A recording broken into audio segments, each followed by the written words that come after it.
يا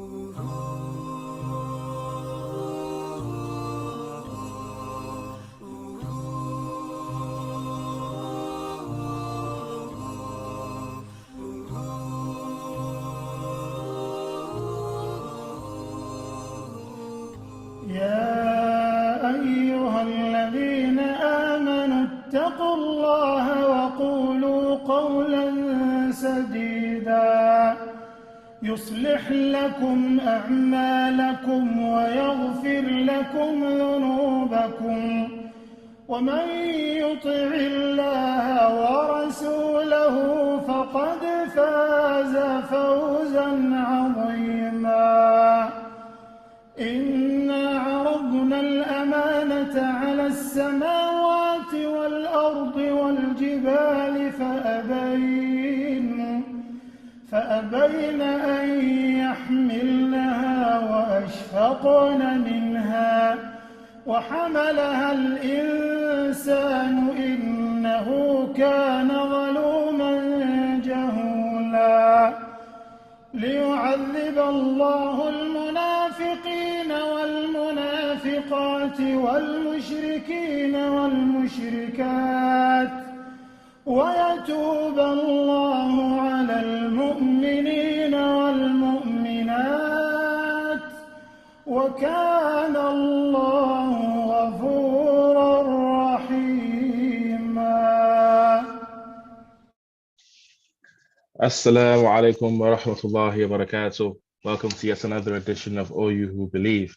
Alhamdulillah Rabbil Alameen. We thank everyone for joining us at yet another edition, and we have an excellent program lined up for everyone tonight. Alhamdulillah Rabbil Alameen. Before we move on, it's just a reminder that Alhamdulillah we'll be holding our hybrid fundraiser event on Sunday, the 4th of December. This will be held in Manchester. Massive thank you to everyone who has been organizing this lofty events. We pray that Allah subhanahu wa ta'ala grants us tawfiq in all of our efforts. Amin ya Rabbil Alameen, in regards to the redevelopment plan for the Old Kent Road Masjid. Alhamdulillah. I would like to call on Sister Aliyah Balogun, who will be giving us some Quran recitation before we introduce the speakers for tonight. Sister Aliyah. Assalamu alaikum wa rahmatullahi wa barakatuh. Wa alaikum assalam wa rahmatullahi wa barakatuh. Bismillah. أعوذ بالله من الشيطان الرجيم. بسم الله الرحمن الرحيم. والفجر والشفع والوتر والليل إذا يسر هل في ذلك قسم لذي هجر ألم تر كيف فعل ربك بعاد إرم ذات العماد التي لم يخلق مثلها في البلاد وثمود الذين جابوا الصخر بالواد وفرعون ذي الأوتاد الذين طغوا في البلاد فأكثروا فيها الفساد فصب عليهم ربك صوت عذاب إن ربك لبالمرصاد فأما الإنسان إذا ما ابتلاه ربه فأكرمه ونعمه فيقول ربي أكرمن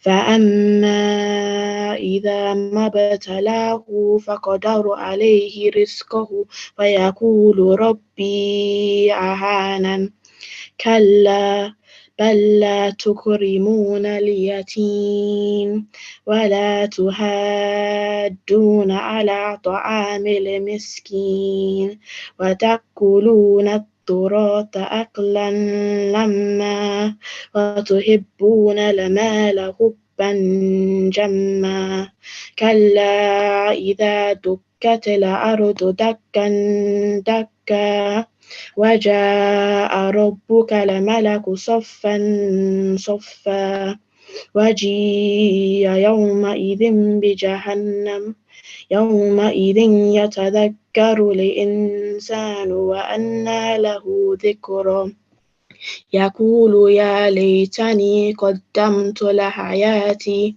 فيومئذ لا يعذب عذابه أحد ولا يوثق وثاقه أحد يا أيتها النفس المطمئنة ارجعي إلى ربك راضية مرضية فادخلي في عبادي وادخلي جنتي صدق الله العظيم.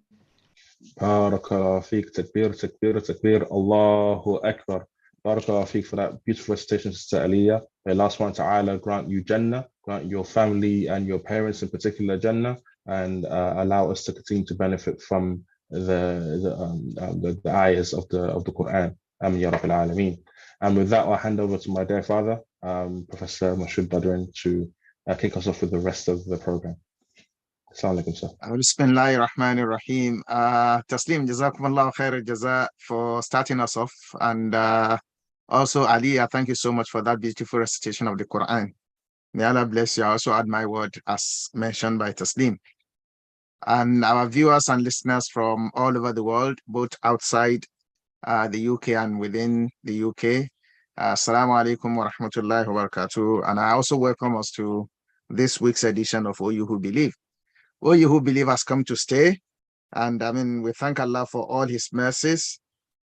I think last week, the O You Who Believe project was recognized in London, actually, at a Faith and Belief Community Awards, which was held, I mean, in London.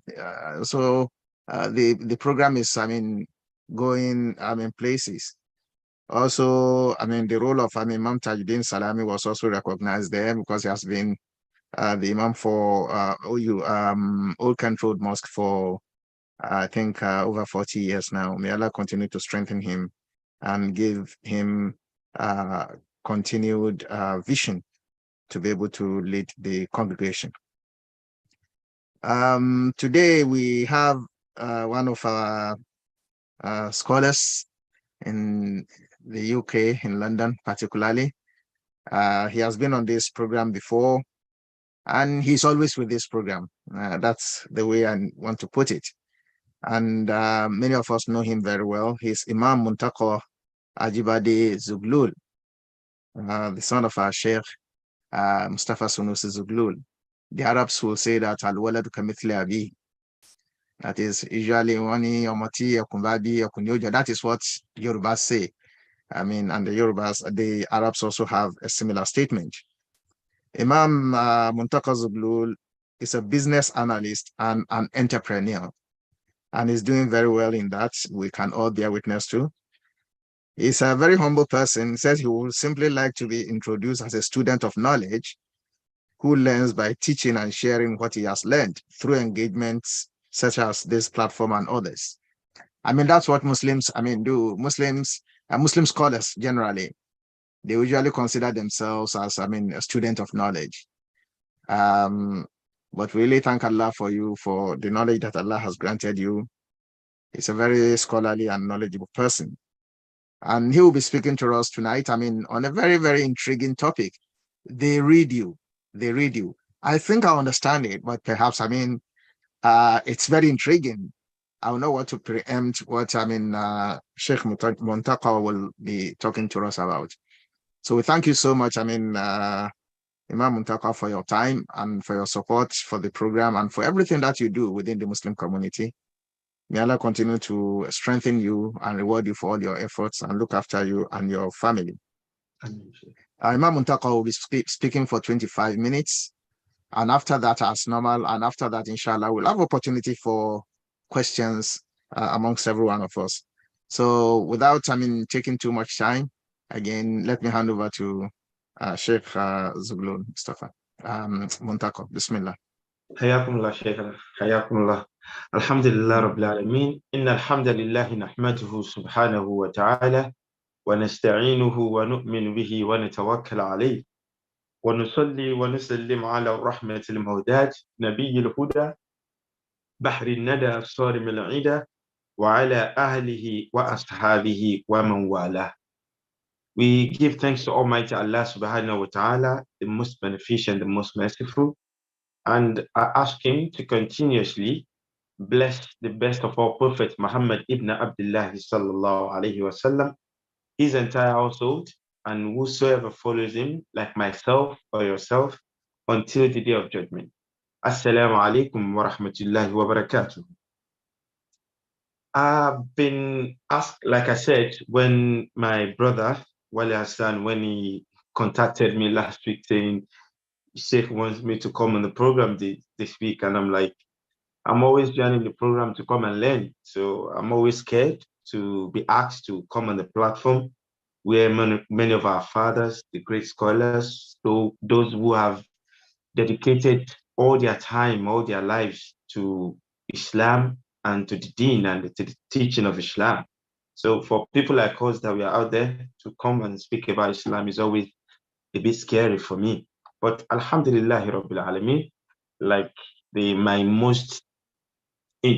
one of the most interesting ideas, which I always kind of like use to guide myself, is what the Prophet said, that if you are called upon to do something and you answered and you are able to do it well, you will be given 2 rewards.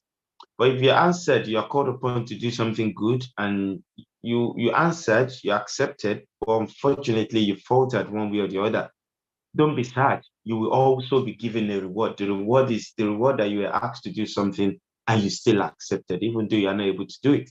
So I see myself as coming on the platform just to accept the reward of being called upon and answer, because there's no way and no how I can be talking in front of our fathers. Alhamdulillah, to our mothers, fathers, brothers, sisters, assalamu alaikum wa rahmatullahi wa barakatuh again.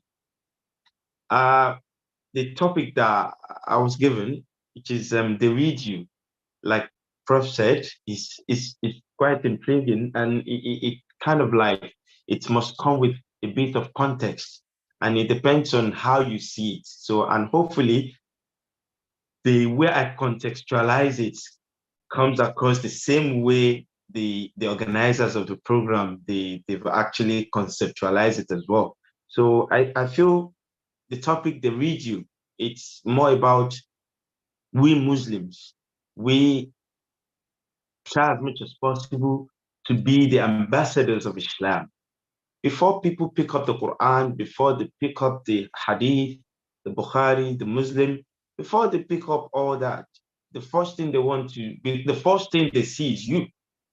So, and when they see you, they kind of like, they get the interpretation of Islam, even though the interpretation of Islam is in the Quran and it's in the Hadith. It's the Quran was Sunnah. But not many people, if you ask about 1,000 people today who are non-Muslims, hardly would you find 3, 4, 5 of them who are ready to read the Quran, who are ready to understand what is the message of Islam, who are ready to say, what does the Prophet say? How did he live his life? What were his messages? How did he combat this? How did he treat people this way or that way? What they want to see is those of you who learn in his school every week, who say they are guided by his teachings and by the teachings of Islam. That is what they want to see, and that is what gives the interpretation to them. So we are all ambassadors of Islam. We are all the flagships of Islam. And if we are good, then people see us as good ambassadors of Islam, and they see the good side of Islam in us. And if we are bad, if we are not able to represent Islam well, then it tells on how people perceive Islam. And we cannot live in isolation. Muslims, we cannot live in isolation. We are living in a global world now. Gone are those days whereby we say, we don't care what non-Muslims think. We don't care what they think. We will just continue, lakum dinukum waliyadin. Yeah, the Quran said that. But nonetheless, the world has become a global village. So every action I take, everything I say, I must think of Islam. I must think of how people perceive that and how people see that in Islam. And I would like to just say one, let me just recall one, I've heard our father, Professor Badawi, he's told us about Sheikh Muhammad Abdul. He's told us about him several times, and I've heard him talk about him in his lectures. And this kind of like, and he's one of his memorable words, one of his memorable sayings, one of his most, how will I say it, well-read sayings, which we all know and we've all heard about, is when he said, "Safartu ila Europa, فوجدت الإسلام ولم أرى المسلمين ولما رجعت إلى بلاد العرب فوجدت المسلمين ولم أرى الإسلام." And in some text, they said, what he said was, he said, Sheikh Muhammad Abdul, he said, رأيت في أوروبا إسلاما بلا مسلمين وفي بلدنا مسلمين بلا إسلام. Regardless of the two texts, they mean the same thing. The first one is, I traveled to the European world. I traveled to Europe. All the European countries I visited, فوجدت الإسلام ولم أرى المسلمين. I saw the teachings and the tenets and the ways of Islam there, but I do not see Muslims because not many Muslims there. But لما رجعت إلى بلاد العرب, when I went back to the Muslim world, فوجدت المسلمين ولم أرى الإسلام. All I saw, all I see every day is Muslims, millions and millions and thousands, hundreds of thousands of millions and all of Muslims. فلم أرى الإسلام, but I do not see Islam in them. There's nothing appealing about them on Islam. Nothing will make me become a Muslim when I see them and their attitude. So the second thing is the same thing which he said, رأيت في أوروبا إسلاما بلا مسلمين. I saw Islam, their ways of life, their health system, their governance, their leadership, the people, the culture, the way they relate with people. رأيت الإسلام. All I could see is Islam. This is what Islam tells us to do. This is how Islam asks us to live our lives. This is how Islam asks us to treat people. This is how Islam asks leaders to treat followers. This, all I saw in their system, everything about them is Islam. Bila Muslimin, except that Islam without Muslims. And when I went back to our own country, I saw people, Muslims without Islam. So when we look at this, it's a kind of like a challenge for myself and yourself to say, how do I, in my own world, how do I represent Islam well? I am the first thing people see when I dress as a Muslim, whether I dress as a Muslim or I don't dress as a Muslim. The moment people know I'm a Muslim and they know I bear a Muslim name or I come across as a Muslim, the next thing they think of is Islam.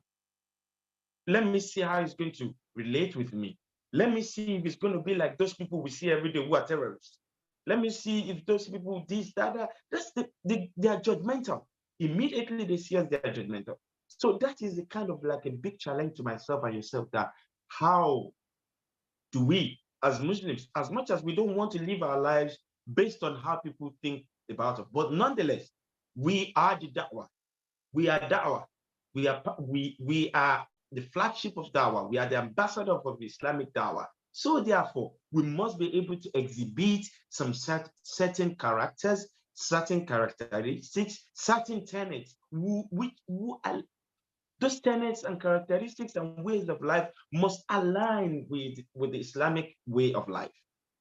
And before I go on, one of our shuyukh, Sheikh Hassan al-Attar, when he was talking about how people see Muslims and how Muslims must come across, he made reference to what I said Prof has made reference to before several times when he was talking to us about being good Muslims and trying to practice our Islam and trying to give Islam good names in wherever we are, at work, at places of in communities everywhere. Sheikh Hassan al-Attar as well, he said in his words, and it's kind of like it gave thorough translation of those words of Sheikh Muhammad Abdul. He said, ما دعا الشيخ إلى قوله هذا هو أنه لفت نظره أن الناس في تلك البلدان يحترمون الآخرين. He said, Sheikh Muhammad Abdul, he didn't just say what he said to spite Muslims or to make us feel bad. No, it is because of what he saw في تلك البلدان, in those countries, in those villages, in those cities in Europe. يحترمون الآخرين. He saw people who at every point in time, they are welcoming. They are always what? Always at the mercy of others. Always trying to be good to people at every point in time. وَيَتَعَامَلُونَ مَعَهُمْ بِأَمَانَةٍ وَصِدْقٍ. And they are always willing to relate with people with honesty and truthfulness. بِأَمَانَةٍ وَصِدْقٍ. This we do not find in our own communities. We do not find amongst Muslims today. وَيَتَعَاطَفُونَ مَعَهُمْ إِذَا نَزَلَتْ بِهِمْ نَازِلَةٌ أَوْ حَلَّتْ بِهِمْ كَارِثَةٌ. And whenever they see people going through some afflictions, some problems, regardless of their religion, regardless whether you're of the same religion as them or not, they stand up immediately to what? To help you, to make you feel better from that affliction, from that problem you are going through. وَيُحَاوِلُونَ مُسَاعَدَتَهُمْ أَلَا تَجَاوُزِهَا بِغَضِّ النَّظَرِ عَنْ أُصُولِهِمْ وَأَدْيَانِهِمْ وَلُغَاتِهِمْ وَأَلْوَانِهِمْ. They do all this to people from different aspects of life without looking at usulihim, where they come from, whether they are black or yellow or Arab or white. They are just good to people. وَأَدْيَانِهِمْ. They don't look at, are you my fellow Christian or you are not my fellow Christian? Are you Jewish? Are you Muslim? Are you this? They just feel it is important and sacrosanct for a human being to be human to the next human being, regardless of your religion. وَلُغَاتِهِمْ وَأَلْوَانِهِمْ. They don't look at their color. They don't look at their tongue. They just, are you human? Yes, I want to be good to you. And this is what Sheikh Hassan al-Attar said. He said this for us, for us to think as Muslims that how do we exhibit those tenets? Because he said all these characteristics, all these good characters, all these good traits we are talking about, this is what the Quran teaches. This is what Islam teaches. This is what our Prophet teaches. This is what he taught us when he was alive. And this is what the Quran asked him to teach us. We remember, because of I've been giving just 25 minutes, we all know how the world was before the advent of Islam. Sheikh, one of the shu'ara of the Arab, one of the great poets of Arab, he said, وَلَوْ أَنَّ إِنسَانًا تَخَيَّرَ مِلَّةً مَا خَتَارَ إِلَّا دِينَكَ الْفُقَرَاءُ. If people were given the divine, how will I say it? Divine power to choose their own religion by themselves. And he says, I won't just choose the best religion for you. I will not punish you on whatever religion you choose. He said, those who are less privileged, those who are blacks, they will not, those who are poor, those who are less privileged, those who are blacks, they will not choose any religion other than Islam. Because it was Islam that came and told everybody in the world that, Ya ayyuhan nasu, oh, I call all mankind, inna khalaqnakum min dhakarin wa untha وَجَعَلْنَاكُمْ شُعُوبًا وَقَبَائِلَ لِتَعَارَفُوا إِنَّ أَكْرَمَكُمْ عِندَ اللَّهِ أَتْقَاكُمْ.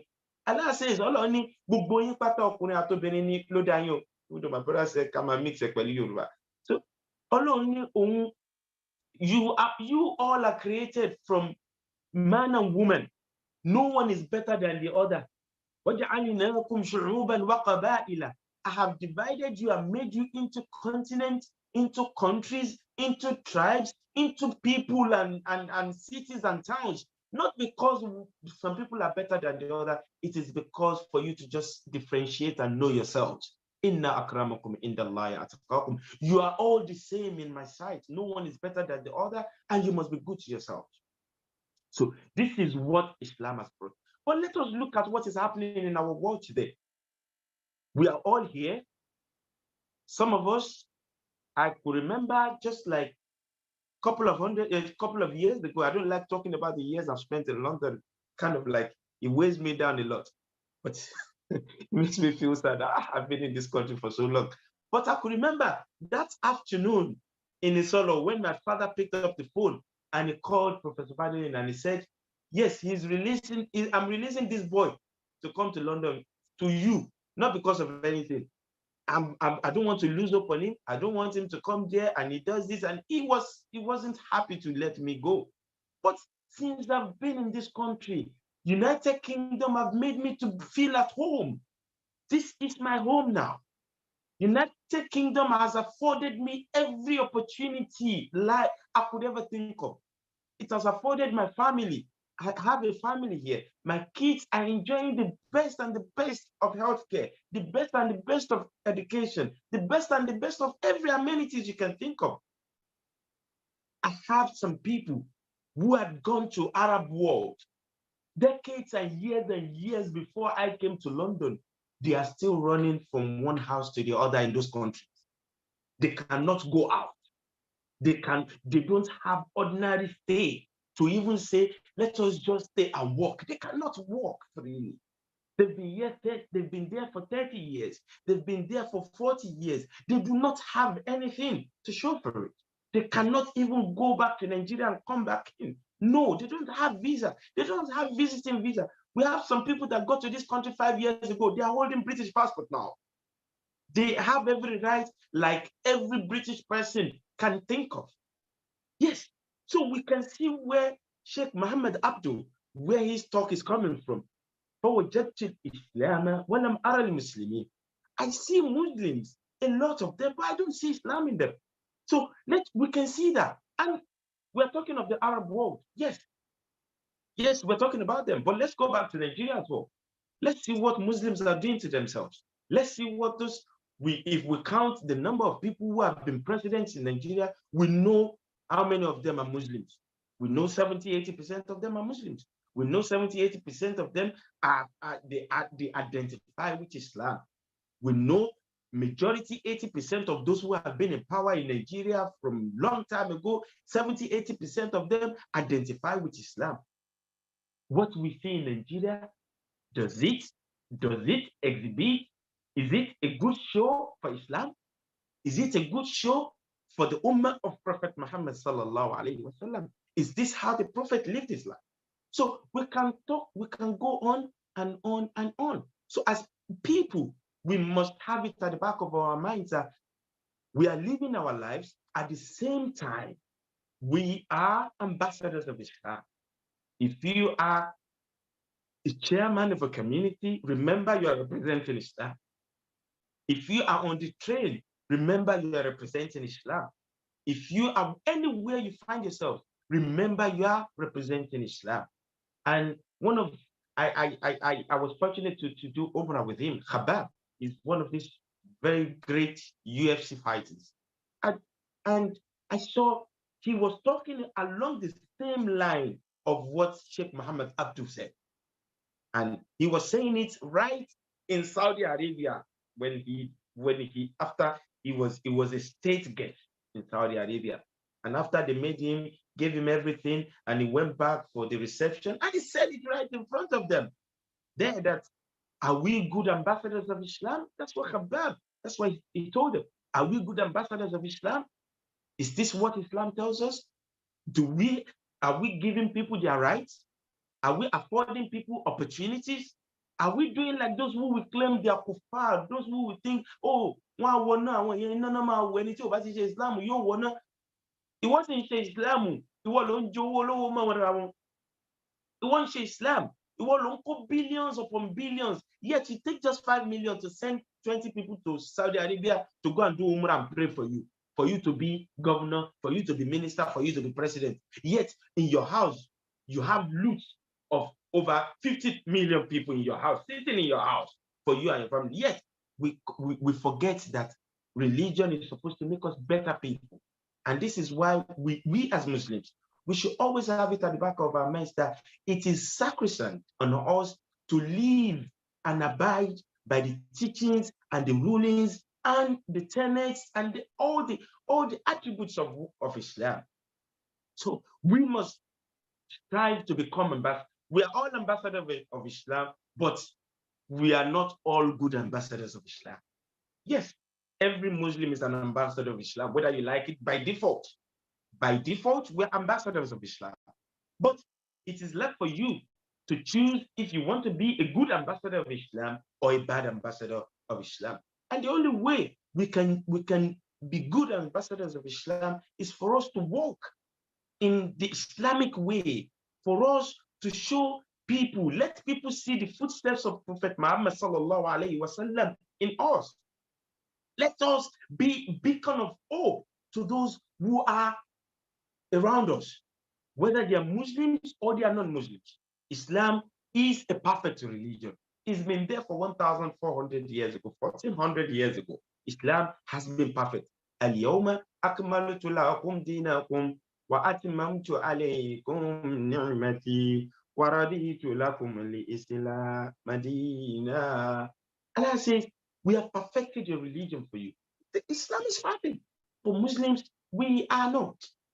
We cannot be perfect, but we can be good.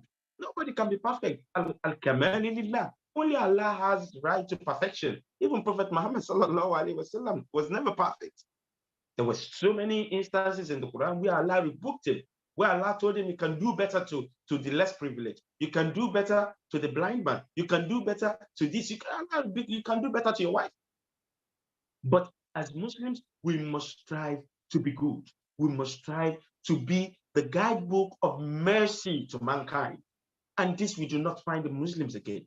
You see people on the train, you go on the train, people who are kind of like, when you see them, you see Islam. Either, I'm sorry to say, I don't have bread, so you see them, you see bread, you see them wearing hat like I'm wearing now. Yet, they are the people that if someone come back a mistake, if a baby, a boy wrongly or mistakenly go near them, they'll be the one to push the baby away. They will be the one to push that baby away. They don't care. Nobody, when people see them on the train, they don't even want to go near them because they will frown. When the Prophet told us that he was smiling. Smiling is part of Sunnah. Yet we frown because we think the world must come to an end, and that is not Islam. That is not showing the good side of Islam. And as Muslims, and for us to what? We must look at, before I go into all those problems and some of those things, let us see what constitutes a good ambassador of Islam. There are some stakeholders. Well, we can do stakeholder management in this and see which institutions makes a good ambassador of Islam. And the first one is the education. The kind of education a Muslim has, the kind of education a Muslim has always tell on the kind of attitude that person will show for Islam. It tells. If you go through that kind of education of those people who do not see any other person as human, who thinks every non-Muslim must not exist, who thinks you must not deal with any non-Muslim, who thinks you must not live in any other society. This kind of education, they have a lot of effect on how people see and judge Islam, which is quite bad. So it is always very good at a very, very young age. At a very young age, for parents to know the kind of Islamic education they want to give their kids. It is always important. We see Professor Baderi, we see him, and you love to be a Muslim. You love to be a Muslim. He can fit in into any community. You see him amongst the academias. He fits in there. You see him amongst non-Muslims, with the government officials, with the leaders of the world. He goes all over the world for different workshops. Some people think we must not even relate with non-Muslims. You know, global warming Muslim, technology Muslim, world issues Muslim. We just want to live in isolation. It is impossible. Muslims cannot live in isolation. The world we live in now is a global village. And it is high time we understood that we must be part of it. We must make our own mark.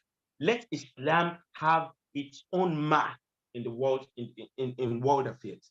So the second major institution, which is quite important stakeholder in the formation of what a good ambassador of Islam, is the home, the Muslim home. It is important, brothers and sisters. It even comes sometimes. Some of our scholars, they even bring it before that education, because you know,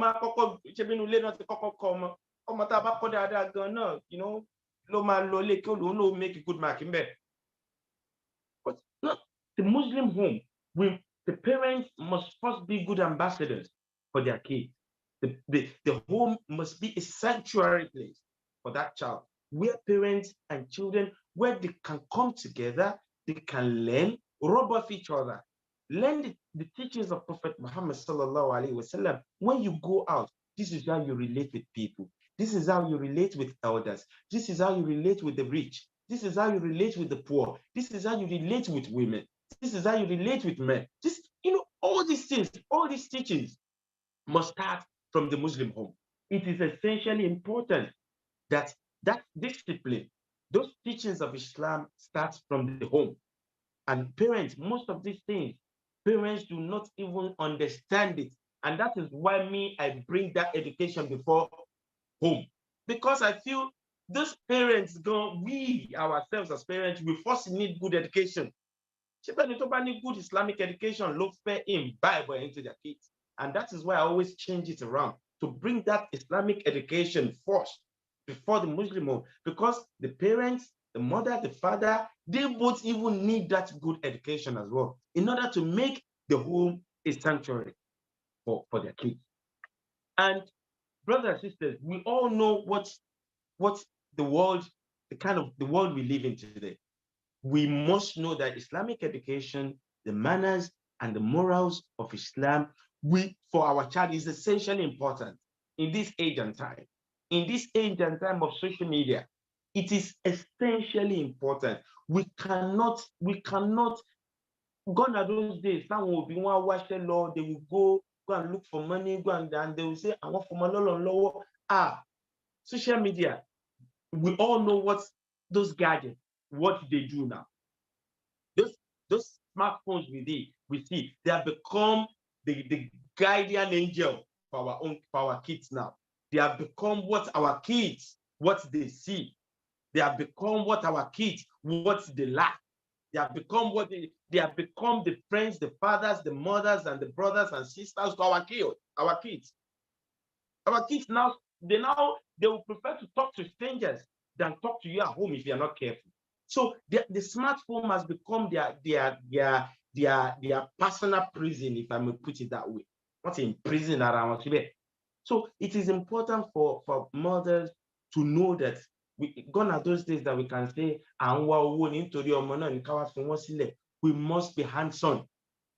If we as parents, if we want to have good children and good ambassadors of Islam in our homes. But before I go into some issues here, I think, Brother Wale, please, if I have 5 minutes, let me know, please. So I keep saying it. There's no way the Quran and the Sunnah is what Muslims, is what we must abide by. And when we say the Quran and Sunnah, we mean Prophet Muhammad sallallahu alaihi wasallam. The Prophet was first a good human being before he became a good Muslim. And this is why I tell people, if you are not a good human being, you can never be a good Muslim. It is impossible. You must first be a good human being. Some people, they interpolate it. They take it, Islam will make you a better person. No. Don't put unnecessary pressure on your Islam. Al-Islam al-Ibadah. Yes, the Sunnah will teach you al-Makarim al-Akhlaq, but first, we must come at peace to Islam. We must come with honesty to Islam.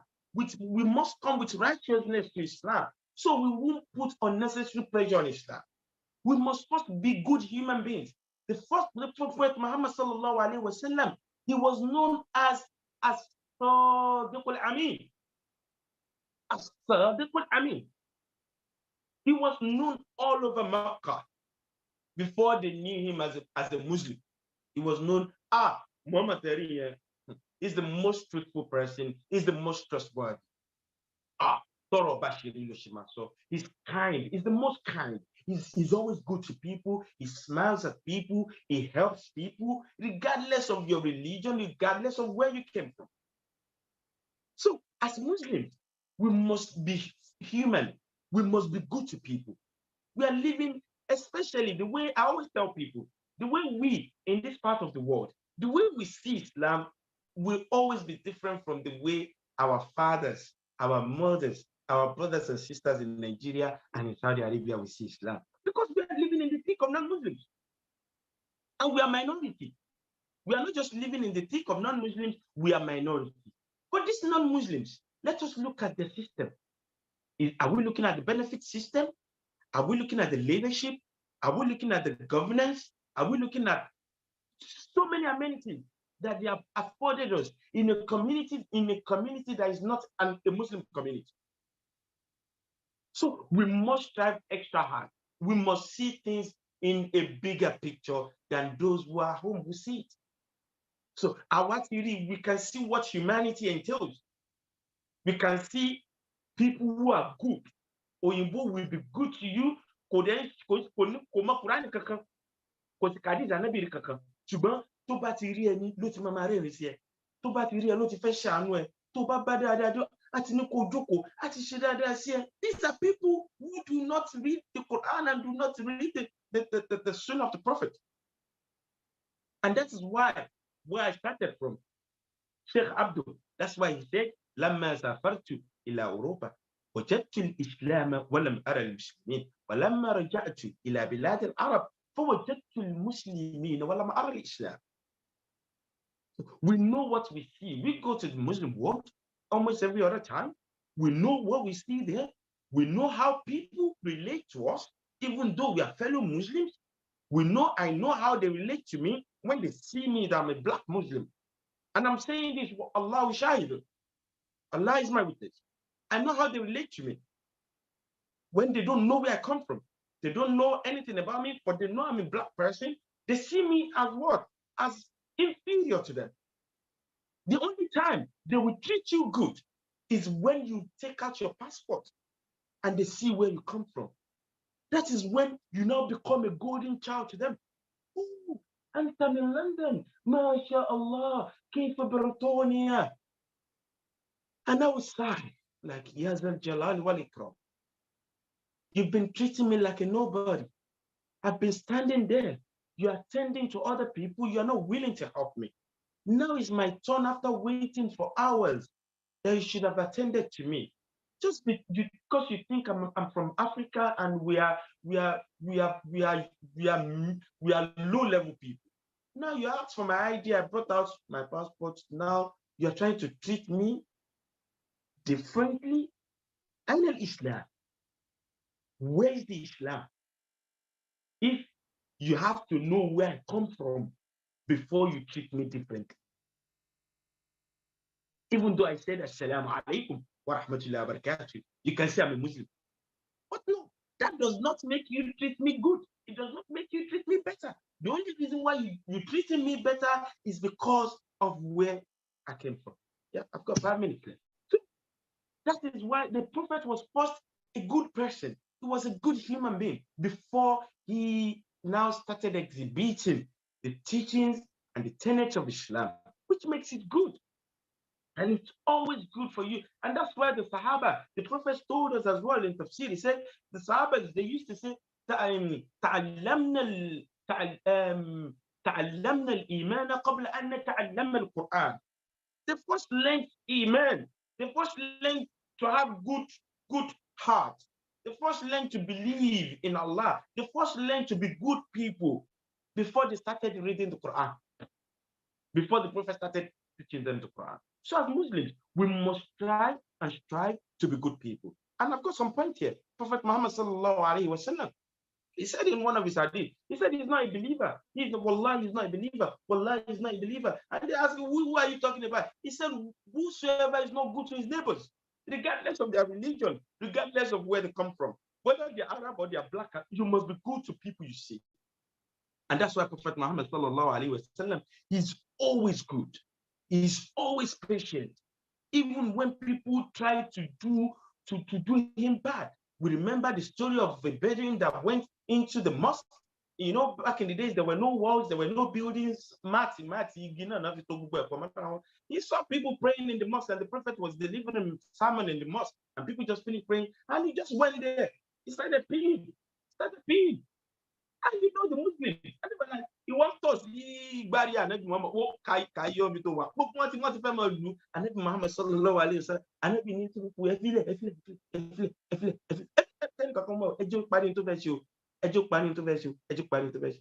and when he finished, the Prophet took water.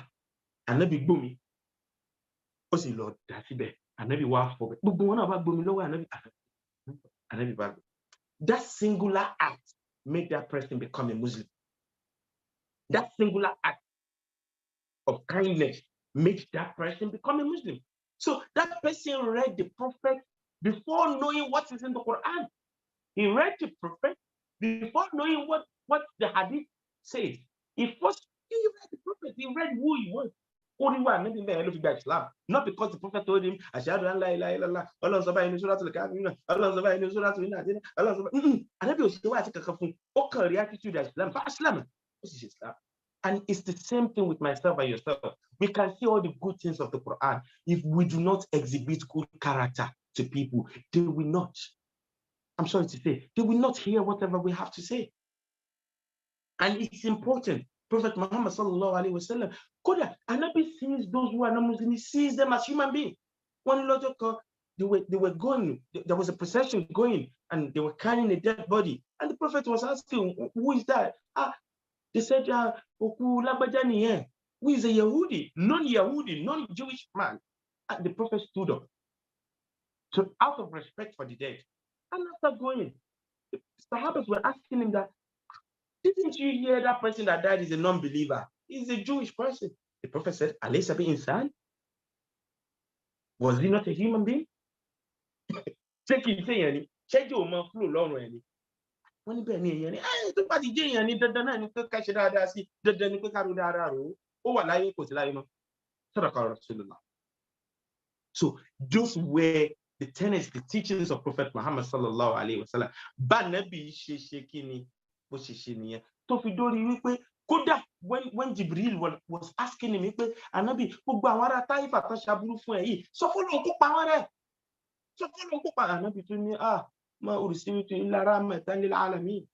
I've not been sent to mankind but to be a blessing, not to be a curse.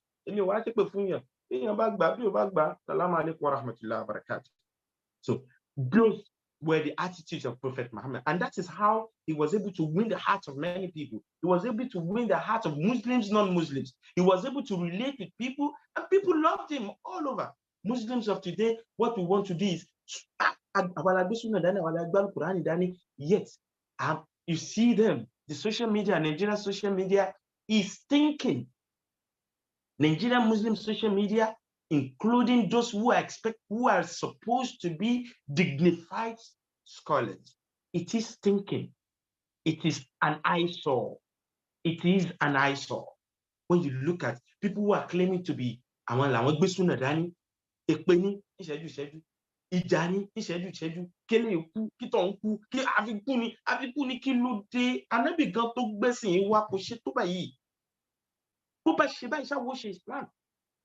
So, la ikra'a fi din. You can tell the next person, your next neighbor, that become a Muslim. That does not stop you from what? from being good to that person. And that is why Prophet Muhammad sallallahu alaihi wasallam, they said Prophet sallallahu alaihi wasallam, he used to go and visit people who were non-Muslims. And this used to kind of like, even though he had called them, they won't accept Islam. This used to kind of like annoy some of the Sahaba. So when they asked him that, I want you to say Islam looking long, and then he was off one. He said, "You got on Surah to Yunus.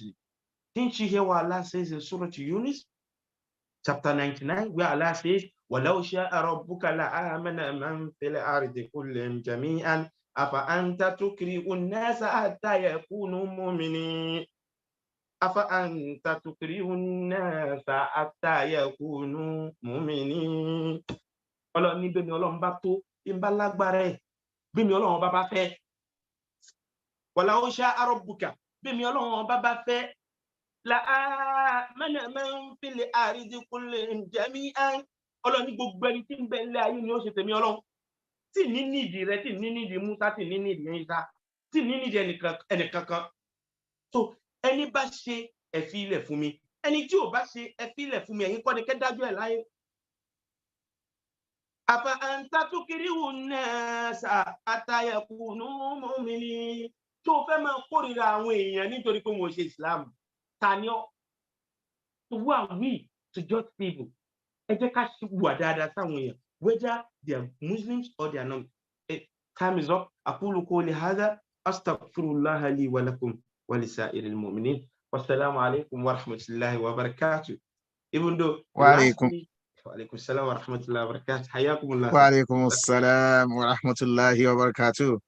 جزاكم الله خير الجزاء Imam Muntaka Zuglul.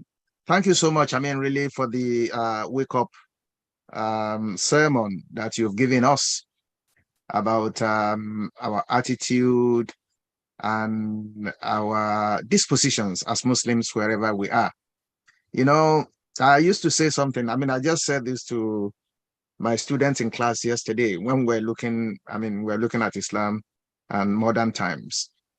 And I mean, anytime I say it, it shocks people.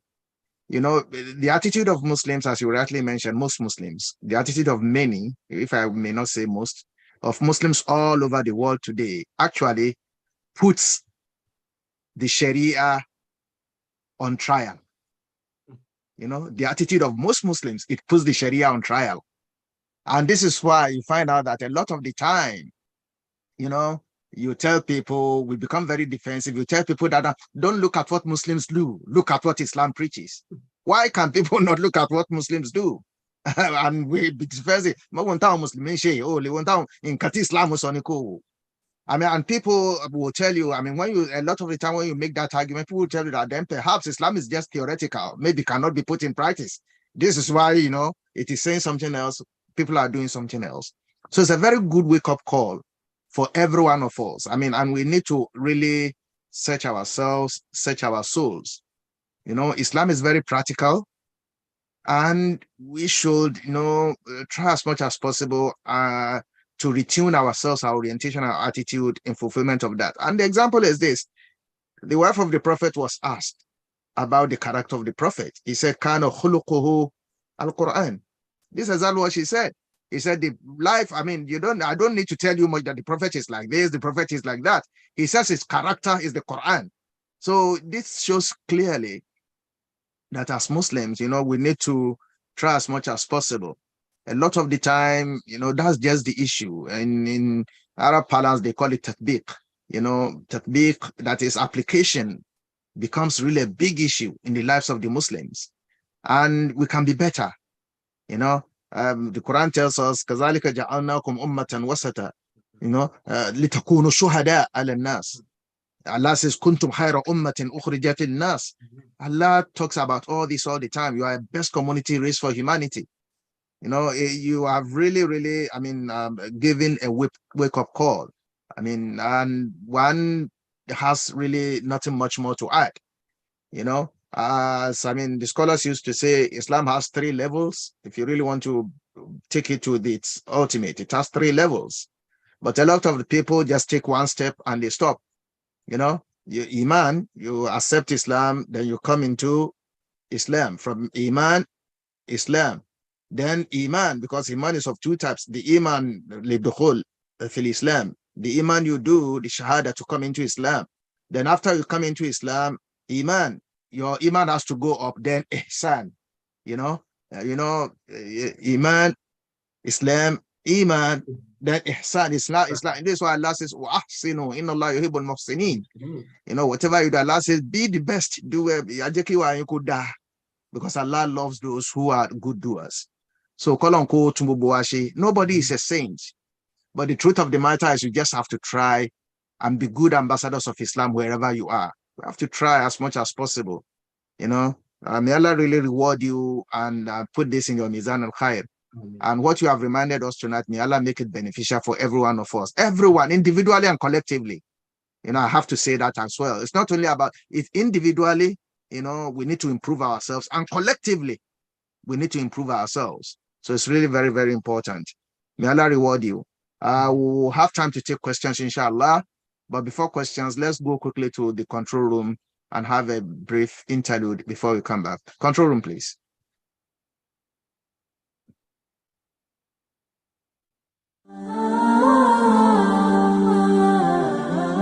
Assalamu alaikum wa rahmatullahi wa barakatuh. When we help to build a mosque, we are not just spreading our deen in this world. The Almighty Allah will also reward us with a house in Jannah. Here is a call from the entire Nigerian Muslim community in the Northwest and West Midlands of England, United Kingdom, inviting you to be part of the rebuild project of the Old Kent Road Mosque, Southeast London. Inshallah, we are hoping to raise £500,000 for the rebuild project. May Allah provide for us all. The fundraising will take place on Sunday, 4th of December 2022 at the Irish World Heritage Centre, number 1, Irish Townway, Chitham Hill, Manchester, M8OAE. Time 12 p.m. to 4 p.m. Participating organizations include Nasrullah Wafatu Islamic Centre, Manchester, Al-Fatih Al-Qarib Islamic Society of the UK, Manchester, Organization of Al-Ahbab Rasul, Manchester, Al-Musinun Islamic Centre, Manchester, Salam Sisters, Manchester, Nemab Welfare Trust, Birmingham, and the Nigerian Muslim Association, Coventry. Host, Muslim Association of Nigeria, UK, Old Kent Road, London. Donations are accepted in major currencies: pounds, dollars, euro, and naira. We also accept Qadi Asana from interested donors. It is an interest-free loan given towards the mosque project. We have reliable, competent, and credible professionals who will stick to the terms of the loan without default. For more inquiries, call the regional coordinator, Imam Muniru Ajikonle Muyosore Hussein, on +447 476 601 701. Allah promises to reward every act of ibadah done for His sake alone, including the building of a mosque. We will be expecting your generous contributions, donations, and Qadi Asan. May Allah reward you as you do so. Ameen.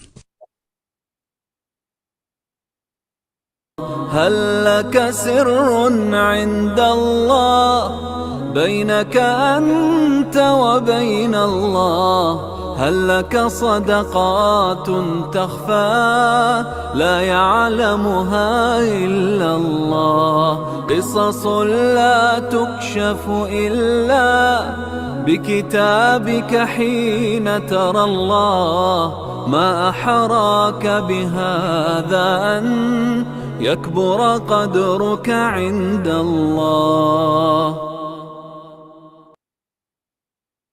Jazakumullah khair jaza for those reminders, those clips, specifically in relation to our fundraising that is coming up in the Northwest area of the UK on Sunday. And this is, in relation to the rebuild project of the Old Kent Road Mosque and Islamic Cultural Center, which every one of us know about. We have been promoting this for a very long time. Let me thank everyone who has been contributing towards this, the rebuild. And we see that the work is going. We are all proud about what we are doing. But, we are going 4 phases. Phase 1 is down now. We're moving into phase 2. And we cannot do it without money. The Yoruba will say that we have to really try as much as possible. We have to continue donating. So the fundraising on Sunday, we know our community in Manchester, They are really, really thinking big about it. And we are all ready, inshallah ta'ala, to be part of the fundraising on Sunday. May Allah make it easy for every one of us, inshallah. Now, before we take the questions, our normal is to, also call for buying a SUF. We do this every week. And one SUF is £1,000. I need to commend, our community, particularly the OU Believe community.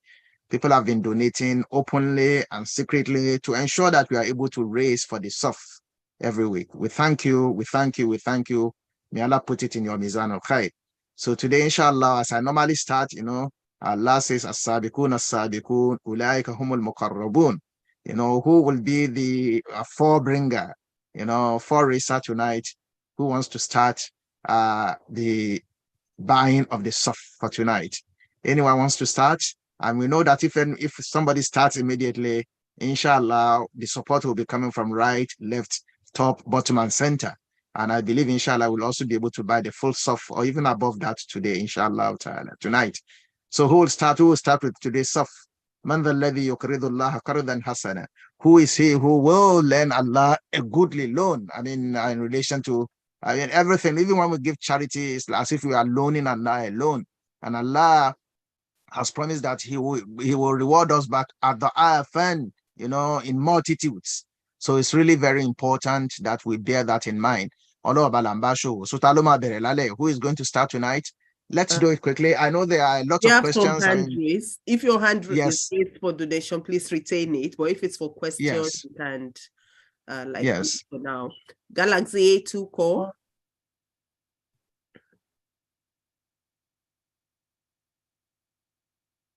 Iya Bimbade.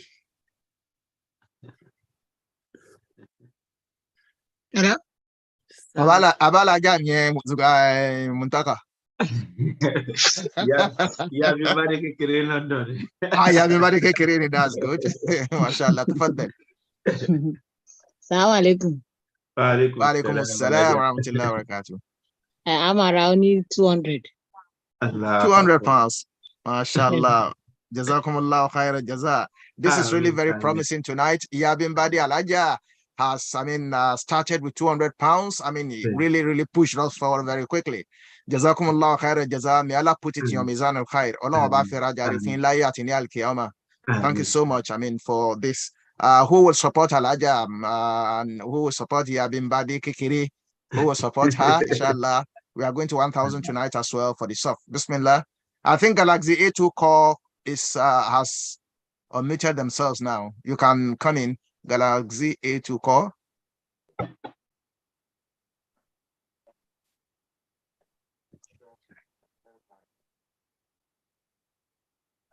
Okay, anyone else? Bismillah, Bismillah. This is part of the ihsan, which okay, Abeu Mohammed, Abiu, or is it Abiu or Abeu? Abeu. Abeoni, mashallah, that's a very good Yoruba Uriki. Yeah. Salam alaikum, sir. We support the 50 pounds, sir. 50 pounds. Jazakumullah khair jaza. Thank you so much. May Allah reward you and put it in your mizan of khair and give you the ajr here in this world and in the hereafter. Barakallah fikum. Okay, who wants to come up again now? Bismillah, Bismillah, Bismillah. It's part of the attitude, which we all believe in it. Allah, there are so many, you find in the Quran, so many ayahs, nearly in every surah, that Allah says that, anybody who donates in the part of Allah, okay, there's another person, Cast first. Yeah. Like Cast first. No. Wa alaikum assalam. I support with 200 pounds. 200, mashallah, mashallah, jazakumullah khair jaza. Alaji Cast first. Mashallah, jazakumullah khair jaza. May Allah reward you. May Allah reward you. May Allah reward you here, both in this world and the hereafter. Allah back to Raja Lefi. Inna Allah la yukhlifu al-niyad. Allah back to Isha de Nkoma Mushe. Everything about my share, thing about my say along local. We all know that Bubu Abashin does it along. Allah rewards us back. Allah rewards us back. As I was saying, there are so many ayats in the Quran that Allah promises that, donate in my way. Do good work in my way. You know, if you look in Surah At-Tawbah, a very nice ayah that I love a lot. I wanted to mention it earlier. Allah says, وَقُلْ إِيمَدُوا. Continue to do, continue to work. Baba jeshe eri lo ma ṣe, Ọlọ́run ní continue to do. Baba de jeshe aburú náà ní continue to do. فَسَيَرَ اللَّهُ عَمَلَكُمْ وَالرَّسُولُهُ وَالْمُؤْمِنُونَ. Allah will see, Allah sees whatever you do. The prophet sees it. Àwọn èèyàn náà dẹ̀ rí. You know, Ọlọ́run rí gbogbo tá ń ṣe. Àwọn ànábì rí, àwọn èèyàn náà dẹ̀ rí nígbà tá ànábì ń bẹ láyé. You know, so it's really important for us to, show that we believe in these ayats through our attitude and what we do. Yes, Bismillah. From Onitolo, and then there is Onitolo. Okay, that's good. £50 again from Onitolo. Jazakumullah khairan jaza. May Allah reward you and put it in your Mizan al-Khair. So we have £500 now. At least we have reached half. We need another £500 to cross the soft line. Bismillah, Bismillah. Let's buy a full soft tonight, not half soft. Bismillah. And the account to pay in the promises are here. Razak Salahuddin and then Kubrat after. Bismillah. Assalamu alaikum. £50, please. Wa alaikum salam. Jazakumullah khaira jaza. Alhaji Abdul Razak. May Allah reward you. Both in this world and the hereafter. Alhaji Ango Kura. Assalamu alaikum, sir. Wa alaikum assalam wa rahmatullahi wa barakatuh. £100, sir. MashaAllah, MashaAllah. Alhaja jazakumullah khaira jaza. May Allah reward you abundantly. May Allah put it in your Mizan al-Khair. Thank you so much. Let's keep going. Let's keep going. We just need about £350 more to cross the soft line tonight so that we can start taking the questions. Anyone else, please?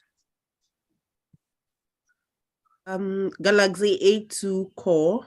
We don't, I don't know who that is, but you've got your hands up for the second time. If you want to unmute yourself, please. Okay, I'll go to Assalamu alaikum. Wa alaikum assalam wa rahmatullahi wa barakatuh.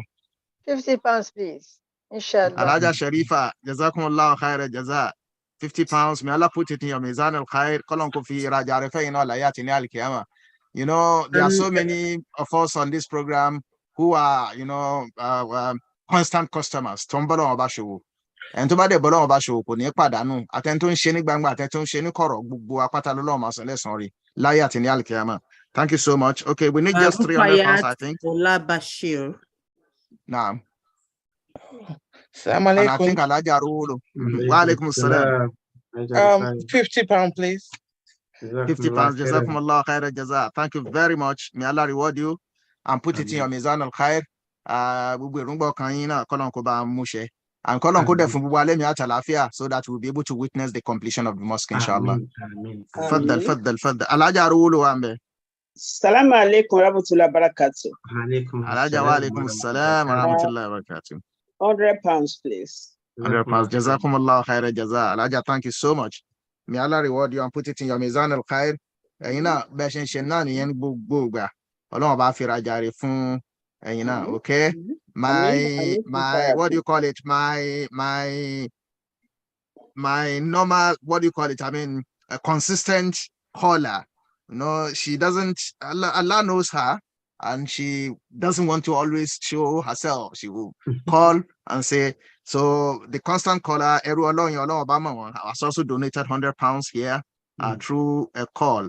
Every week I know she will call. May Allah reward you. Obama, so I want to them more. So I'm a time. La monitor all about them. All about the Rajari Fui. Raja Olo Sile Sodada. Lying the Atinialikiam, inshallah. Buntem Felici Tefin Ru. Bell also said constantly. May Allah reward you and put it in your Mizan of Khair, inshallah. Okay, let's keep going. How much do we need more?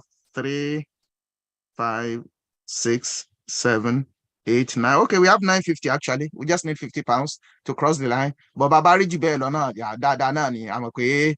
Maybe we have gone beyond the soft. So we just need £50 to cross the line for the soft. Bismillah. Who will do that?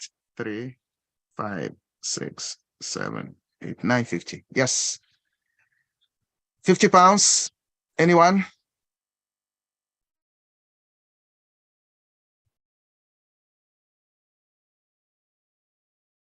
Anyone? We have some hand raised. I'm just going to unmute them. Give okay, please. Yes, please. Yeah. Having some difficulties. Okay. Okay. We have 3 hands raised, I think. Yeah. I don't know what's happening here. I think Alaja Oketunde. Abalajini. Okay. Today, maybe, and Titi Lola. So please go on, please. Okay. Wa alaikum assalam. Wa alaikum assalam. Yes, 50 pounds, please. No, from Oketunde first, please. Is that's from Titi Lola, right? Yes, Titi Lola. Okay, fine. Okay, Alaja Titi Lola, 50 pounds. Jazakumullahu khairan jaza. Now let's go. Who else? Mutiu Oketunde, 50 pounds. Okay, Mutiu Oketunde, 50 pounds. Jazakumullahu khairan jaza. Then Alaja Mebude. 50 pounds, sir. Alaja, Jazakumullahu khairan jaza, 50 pounds. May Allah reward you.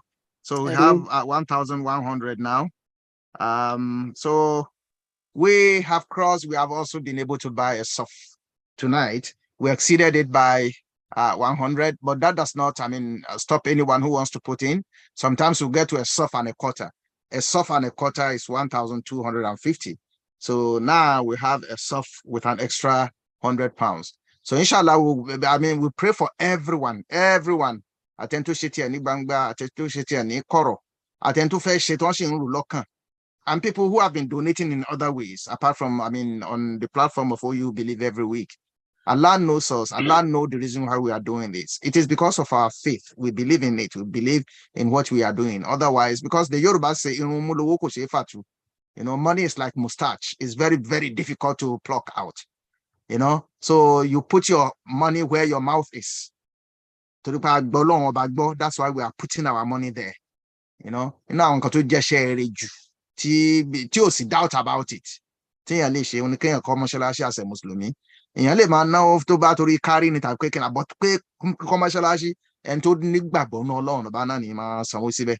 So we thank every one of you, every one of us for tonight. May Allah reward you abundantly, both here in this world and in the hereafter. Anonymous donation of 50 pounds. Another anonymous donation of 50 pounds. Jazakumullahu khairan. That's 1,150.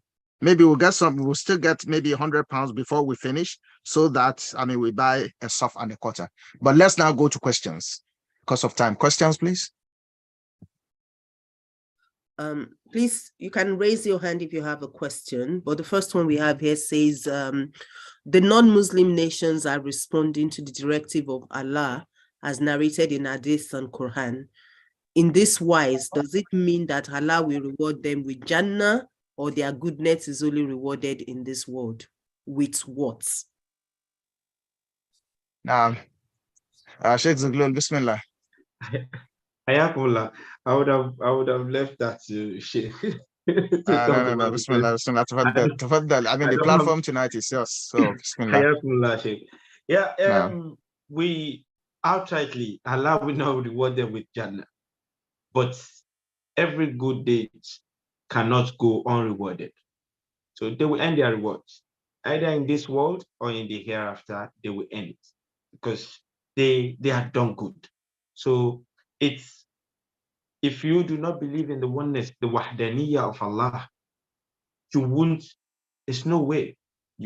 As long as you hear the message of Islam and you do not believe in it, those who came before Islam, before the advent of Islam, only Allah knows what He's going to do to them and how He's going to do their judgment. But since the advent of Islam, those who heard the message of Islam and do not believe in Islam and did not follow Prophet Muhammad sallallahu alaihi wasallam, Allah categorically told us that they will not be put in Jannah.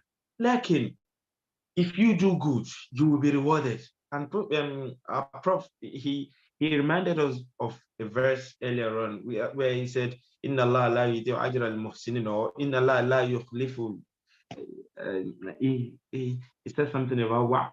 So Allah will not, Ọlọ́run ò ní rá dáadáa ẹni tó bá ṣe dáadáa láì. Wọ́n á gbẹ̀san wọn. Ọ̀nà tó fẹ́ fi gbẹ̀san wọn, ní tó fẹ́ fi ṣe omi náà máa fi fún wọn, lọ́jọ́ àlìkìyámà ni oúnjẹ náà máa fi fún wọn ní, we don't know. And I don't know. But ẹni tó bá ṣe dáadáa Agbesan dada, but not with Jannah. That is outright no. It is not with Jannah. But Ọlọ́run nìkan ló mọ tó máa ṣe pẹ̀lọ́pọ̀lọpọ̀ àwọn èèyàn. Only Allah knows what He's going to do with so many people who probably one way or the other did not follow Islam, maybe unconsciously or something like that. But wọ́n ṣe dáadáa kan tó yọ lọ́nu, àbí wọ́n ṣe kinní kan tó lọ́n ti gbà. Torí pé Ànábì ní èèyàn kò ní, nobody will enter the Jannah illa bi rahmatillah.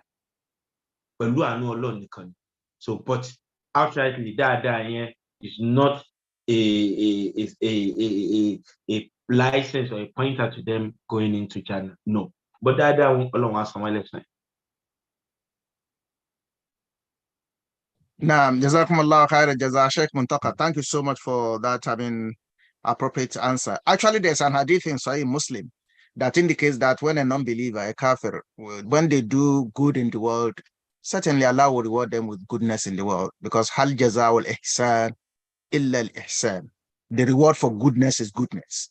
There's a sound that is Sahih Muslim indicating that, that is, when the non-believers do good in the world, Allah will reward them, will give them the reward, Allah will give them provisions. But when the Muslims do good, they may expect reward in the world, but it is certain that Allah will reward for them in the hereafter. And you rightly mentioned it, but some say that even if you look in the Quran, we may not on that basis actually conclude completely in relation to what is going to happen to anybody in the hereafter. Because they point to the verses in the Quran, for example, that says that inna Allah yaghfiru liman yasha wa yu'adhibu man yasha. Yaghfiru liman yasha wa yu'adhibu. Allah, Allah will punish those He wills, and He will forgive those whom He will. And if you look at the tafsir of those ayahs, because that will not relate to believers, because Allah have indicated that believers will go to Al-Jannah. So if He says that He will forgive, He will punish others and forgive others, it means maybe sinners or those who perhaps maybe did not fulfill the criteria of going to Al-Jannah in the hereafter. Allah has capacity to really, we are not able to determine about the hereafter. But surely there's an hadith that says that if a non-believer does good, Allah will reward them with good. Because Allah is just in relation to equity. And the Quran says it, Hal jazaa'ul ihsan illa al-ihsan. Is there any good? Is there any reward for good except good? So may Allah continue to help us and make it easy for us to do good, inshallah. Jazakumullah khairan. Further questions, please? Before we take it, Prof, there was another £50 anonymous donation. Oh, Jazakumullah. So we have 1,200 now. So need just £50 to have a sofa and a cotton. Galaxy, if you call, you have your hands up. You ask your question, please. Assalamu alaikum warahmatullahi wabarakatuh. Wa alaikum assalam warahmatullahi wabarakatuh. Aja Sharifa. This lecture has really touched me, because in relation to how we behave, how we relate with our non-Muslim, either family or members or whatever. Now, what we had before was that, there are things that we cannot do with them. For instance, during Ramadan, this last Ramadan, my sister had engagement for her daughter, and this was towards the last part of Ramadan. They're going to go to hall, and I know that alcohol is going to be involved. I did not attend, even though I gave them my support, but I did not attend there. That is one. I recently lost a cousin, Basirat, who died a Christian, right? I did not go to the funeral, even though I wasn't aware on time, but I did not go to the funeral. Have I done anything wrong? Please. Imam Muntaka, Bismillah. Yeah, Jazakumullah khairan. Yeah, our mother, Jazakumullah khairan, may Allah subhanahu wa ta'ala reward you. I will start with the second part of the question. It's quite a controversial one, and that's why I'm trying not to be put on on the hot spot on this, because it's always been controversial. We have some of our scholars who think if somebody dies as a non-believer, whatever happens, you don't pray for the person, you don't go there, you don't attend the funeral, you don't even have anything to do with the person. And there are some other section of the scholars which I tend to kind of like agree with, because I'm of the opinion that we owe these relatives, we owe them that's the responsibility of being related to them, regardless of their religion, regardless of if they were Muslims or not. The Prophet, after every prayer, the Prophet, Allahumma gfirli wa liwalidayya. Even though both of them died non-Muslims. Oh, Allah, forgive me and forgive my parents, even though Makuni Muslimin. So Umakuni non-Muslims. Well, Muslimin, then they will pray for Muslim or the Muslims that died. So I always have that belief that if we are unfortunately have non-Muslims as relatives, we need to always look at it from both sides, from the side of family ties, which is essentially important in Islam. The Prophet said, if you break family ties, it's like family ties, like you're breaking me. I think it was even at this Qudsi, if I'm not mistaken. So it's quite important. But nonetheless, as Muslims, these people died as non-Muslims. So regardless of what we want to say or do, or how close we were to them, they didn't die as Muslims, unfortunately. So we must be able to keep a balance. And by keeping a balance is by following what the Quran says and what the Sunnah says. At the same time, try to be human. Try to be human. When I was talking earlier and I said, Oku ẹni tí kìí ṣe Mùsùlùmí kọjá, Ànábì dìde, ó dìde fún ihtiraman, ó fi pọ́n lé ni. Kìí ṣe pé bóyá anything. This person was a non-Muslim, tí ò tún wà related mọ́ Ànábì rárá. So Ànábì kàn fi pọ́n lé ni. So we need to kind of like, for one, I believe in, kódà mo máa ń sọ fún àwọn èèyàn pé if you unfortunately have your parents who are non-Muslims and they die, you can have your prayers for yourself. Ẹ̀yin tẹ́ jọ mọ́, Ọlọ́run foríjì wọn, ẹ máa ṣàdúrà fúnra yín. Ẹ dẹ̀ sọ pé Ọlọ́run dákun bá ń kẹ́ wọn, bá ń ṣe gbá fún wọn. Even though ẹ mọ̀ pé ó kù sọ́wọ́ Ọlọ́run, èèyàn máa ń ṣàdúrà, kì í ṣe gbogbo àdúrà tí èèyàn bá ń ṣe náà ni èèyàn mọ̀ bóyá Ọlọ́run fẹ́ gbà bí Ọlọ́run gbà. Ọlọ́run bá ń kẹ́ wọn, Ọlọ́run bá ń foríjì wọn. Àṣà ni sọ pé Ọlọ́run bá ń fìyà jẹ ìyá mi, bá ń fìyà jẹ bàbá mi nítorí pé, so that's my own take on it. But nonetheless, we have some of our scholars who think outrightly we do not pray for non-Muslims. We do not go there. We do not have anything to do with them. You understand? For me, from the humanity side of things, you might not be part of it. You might not do whatever. But one need your word, they need money to bury that person. This is what I have. I love it. They need clinical, pay your last respect to the person. You can be there without doing anything, without out of respect for the dead. And for the first side of things, that is you've done fantastically well, because if you talk about hadith ọtí is so bad pé wọ́n ní kó dé ẹni tó kàn gbé fún pé bá ń gbé láti bẹ̀yẹn, ẹni tó náṣírù ha Ànábì ká wọn bí méje mẹ́jọ sílẹ̀ tó jẹ́ pé ẹni tó wà ń bẹ̀ gan bí tán ti ń gbé fúnra wọn tó fojú rí, Ọlọ́run má jẹ́ kí èèyàn fojú rí nǹkan tí ò dá. So if because they want to share alcohol there and you decide not to go there, that is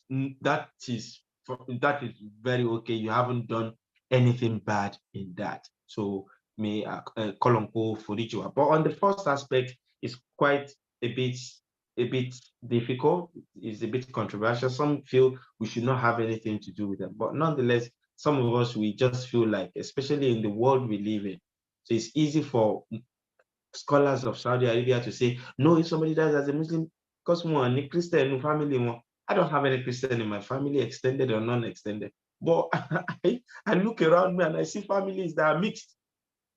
So those people have children, the children will see that we didn't attend their parents' funeral, it will go on.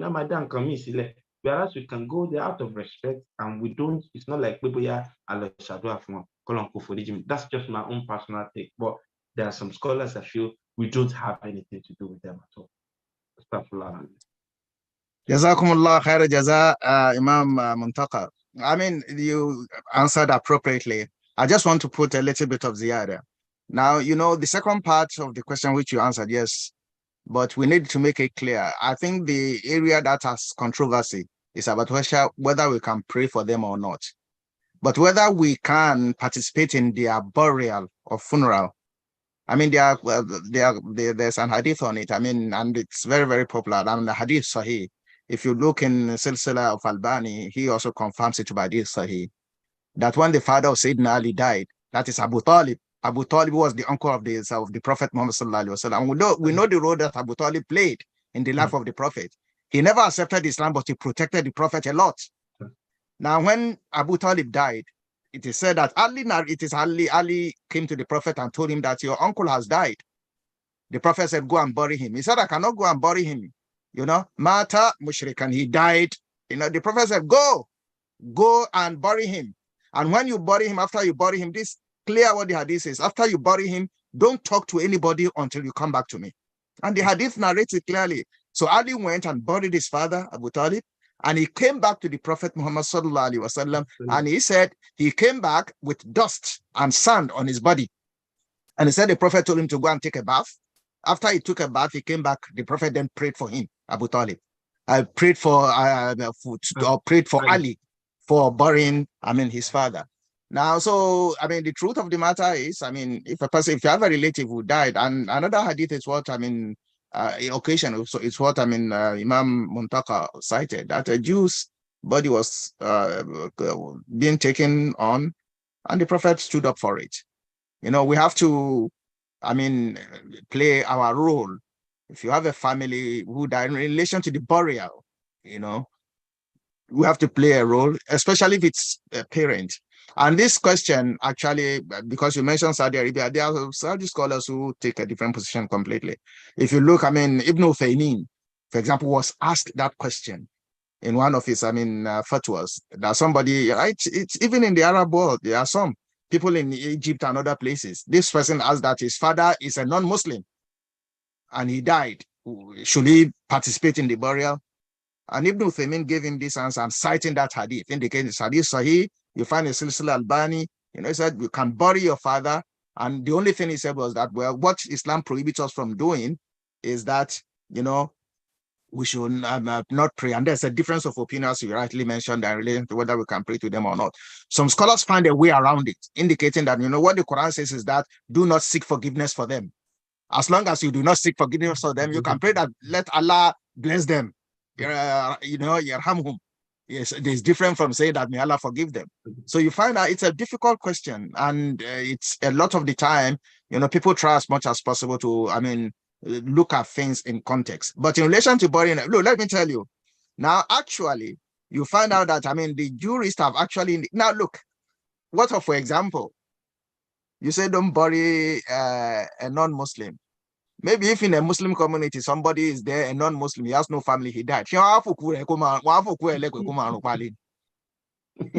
don't bury him. It becomes a wajib upon them to go and bury him, actually. That's just the truth. It becomes obligatory on them if that non-Muslim has nobody. In a Muslim community, they have to go and bury him because he's a human being, whether he's a Muslim or not. So we have to understand Islam. Islam is not a religion that actually, does not take things into context. So anybody, you can find Ibn Uthaymeen's website is on, you can check it, you'll be able to see that, and he answered quite straightly that you can bury your father who's a non-Muslim, because it happened even during the time of the Prophet, to somebody very close to the Prophet, Ali himself. So they have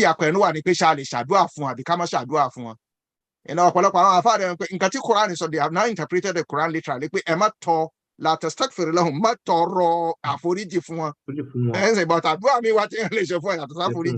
You know, but there are some who argues that no. So you have to take that in a broad meaning.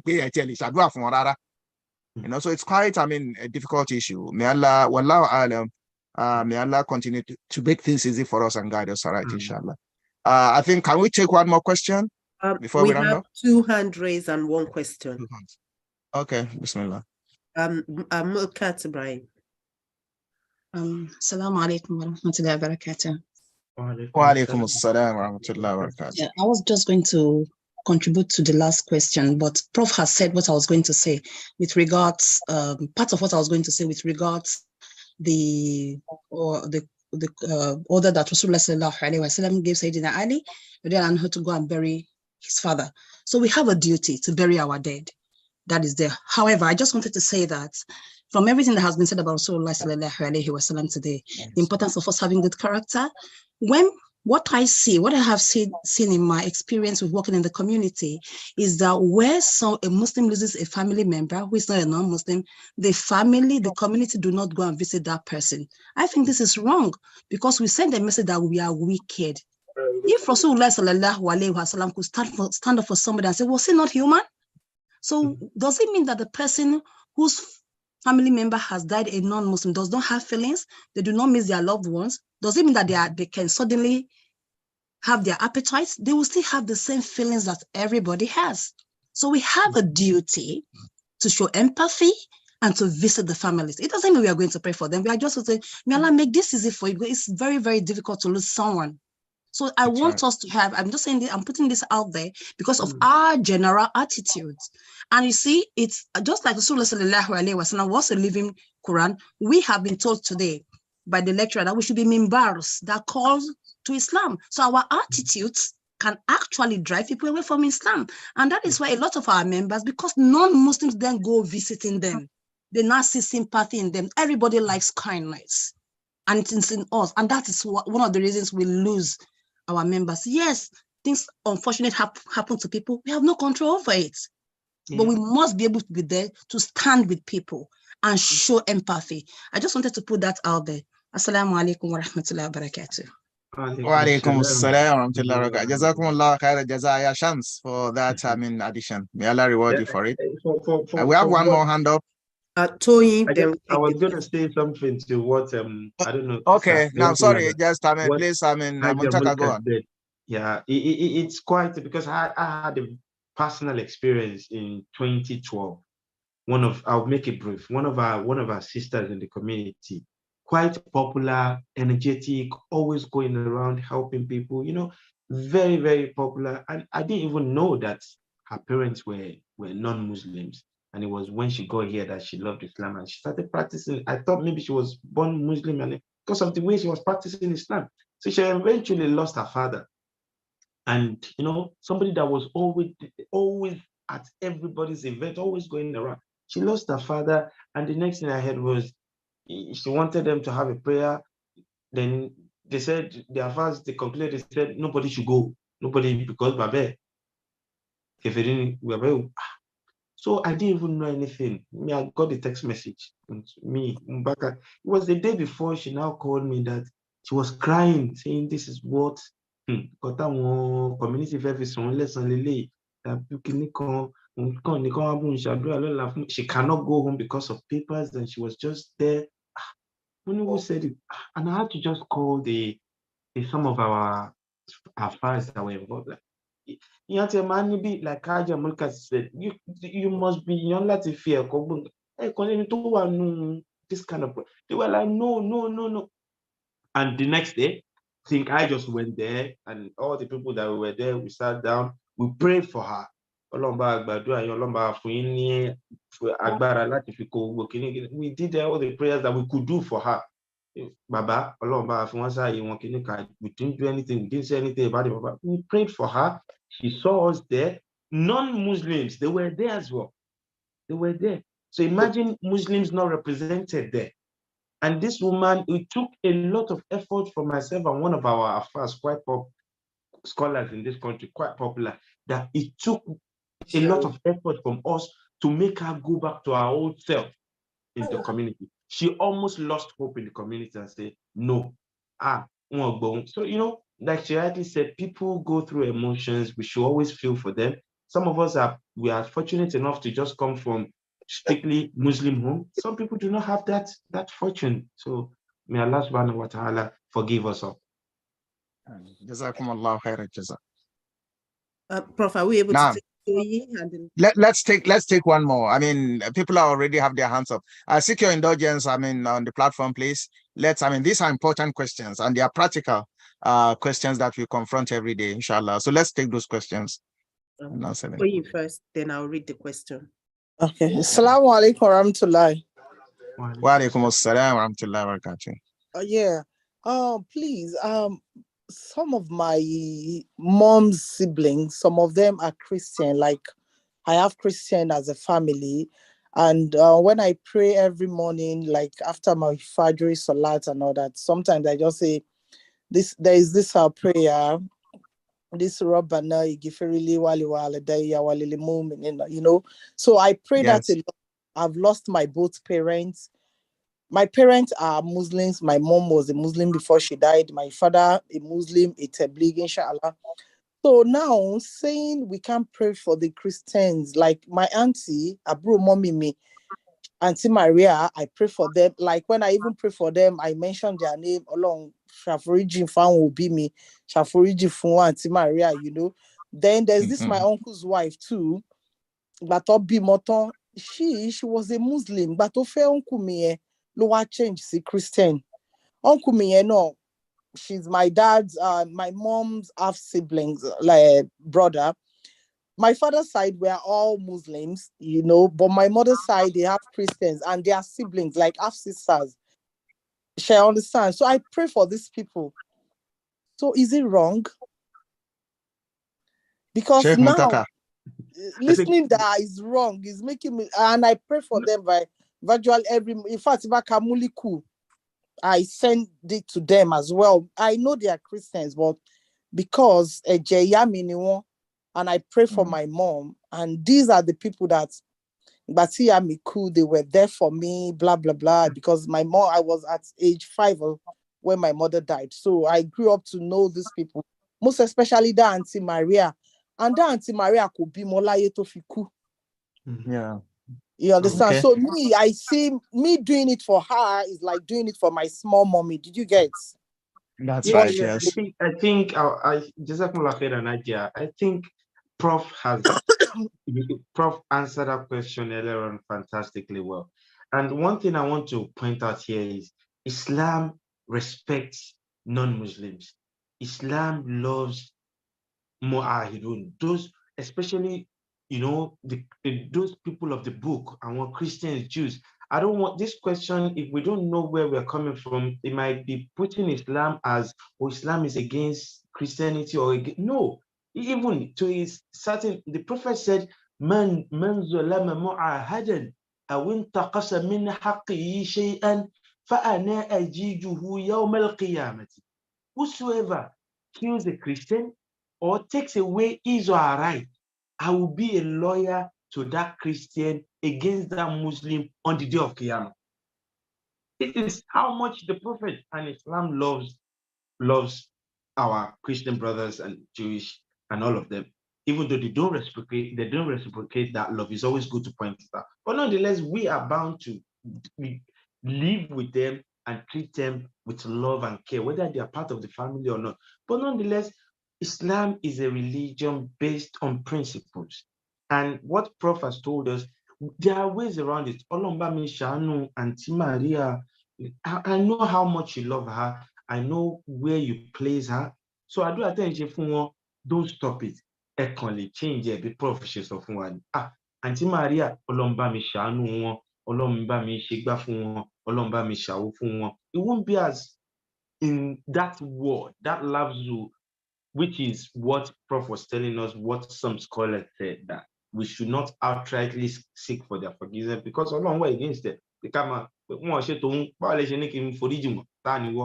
alima toro legbe Ọlọ́run bá mi ṣàmójúkúrò fún wọn, Ọlọ́run bá mi ṣàánú Àǹtí Maria táwọn wájú tó dojúkọ, Ọlọ́run jó dá ẹ̀yìn tó fi sílẹ̀, Ọlọ́run mọ́ tí ó bàjẹ́ kí ẹ tí a máa sọ ẹ máa ṣàdé, Ọlọ́run dẹ̀ ti mọ̀, tọ́lọ́run bá gbà ó kù sí lọ́wọ́. So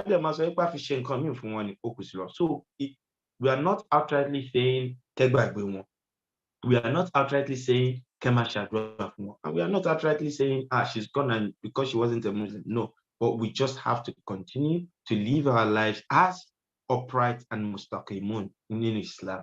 And that's why we should not outrightly be saying forgive, like Prophet said. So, Salaam alaikum, Aja. I don't know if that helps a little bit. Jazakumullahu khairan jaza. Can we take the second question? Because time is 9:45 now. Is it not also true that Allah has offered the people of the book, the believers in oneness of God, path/place in paradise? Muntaka. لقد كفر الذين قالوا إن الله ثالث ثلاثة. لقد كفر الذين قالوا إن عيسى ابن مريم إله اتخذوا إله. So it's clearly written in the Quran. Allah says, whosoever believes in Trinity is a kafir. There's not, we all know there's no, this is black and white.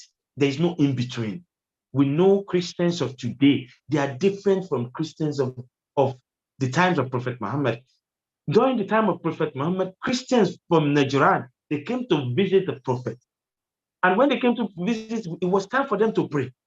They wanted to pray, and the Sahabas, they were like, okay, let them go to the back in the bush over there. Go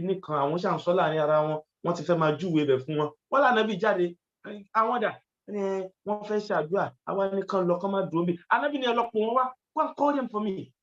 Go and call them for me. Go and call my brothers and sisters who are Christians. Go and call them for me. Yeah, in his mosque, the same mosque in Medina, the Prophet said, he gave them a space there to pray, and they prayed inside his mosque.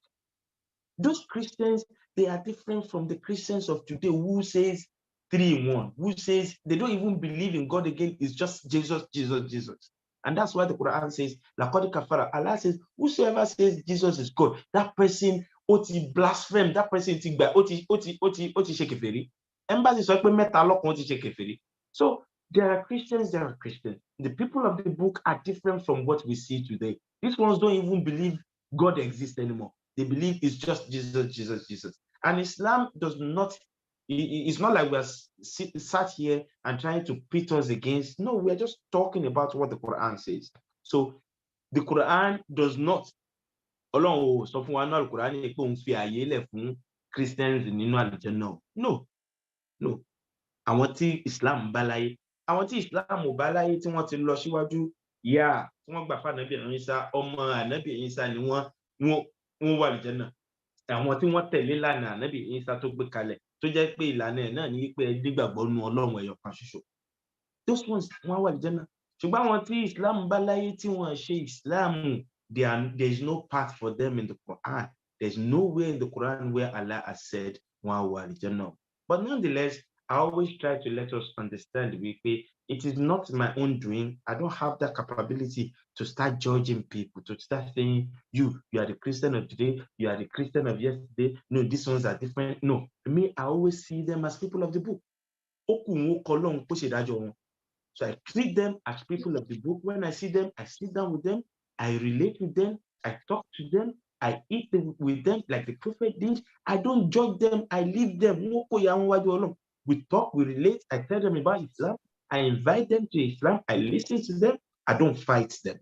But nonetheless, we should not.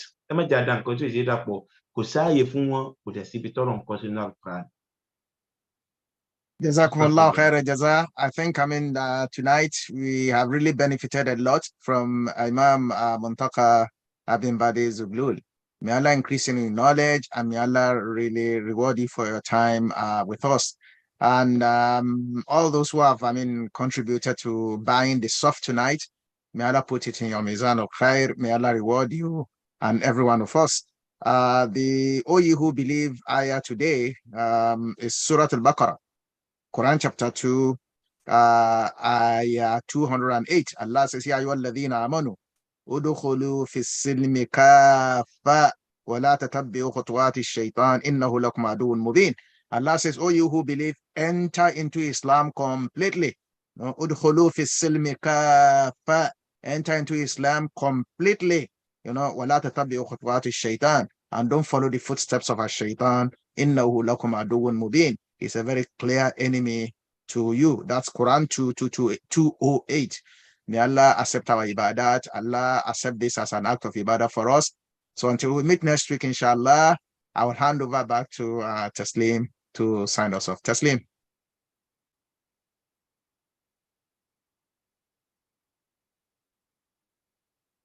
Taslim switch off. Okay, I mean, Wali, will you sign us off? Abi Alaja, will Wali sign us off? So Jazakum Wali, sign us off, please. Alhamdulillah. We thank Allah Azza wa Jalla. We also want to appreciate guest speaker today, and we hope we have all learned a lot from this. We pray God Almighty to continuously bless us with His words and make us worthy role models who will surely be notable ambassadors of Islam. Ameen. Well, if you've enjoyed one thing or the other on the program today, I want to urge us to again tune in exactly the same time next week when we shall be bringing in another special guest. Well, I'm equally pleased to tell us that from what Prof said earlier, OU Believe had been established. We were nominated. We were able to attend several events. After the program closing, inshallah, you can still stay tuned for maybe a couple of minutes to show you some clips or shots from what event we attended. Assalamu alaikum wa rahmatullahi wa barakatuh. Wa alaikum assalam wa rahmatullahi wa barakatuh.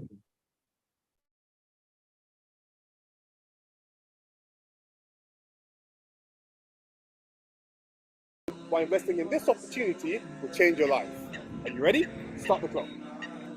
Over 20 years ago, a group of believers acquired a derelict pub slap bang in the center of the Old Kent Road. As we've grown, so has our need for space. And we are embarking upon the journey of a lifetime to extend the good work of this masjid. And we need you to join us on this journey. Let me remind you of Allah's promise. Whoever builds a mosque for the sake of Allah, Allah will build for him a house in paradise. And it doesn't stop there. The masjid that we build will continue to give you rewards for as long as it remains standing, perhaps decades after you pass away.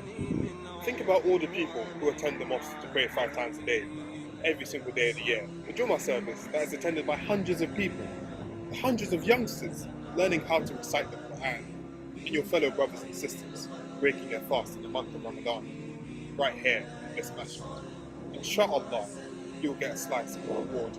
All of these and more coming straight to your scale of good deeds. So what are you waiting for? Help us build this masjid.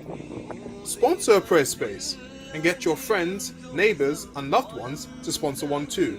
Or even better, get together and sponsor a whole saf. And inshallah, watch how Allah elevates you in this life and the next.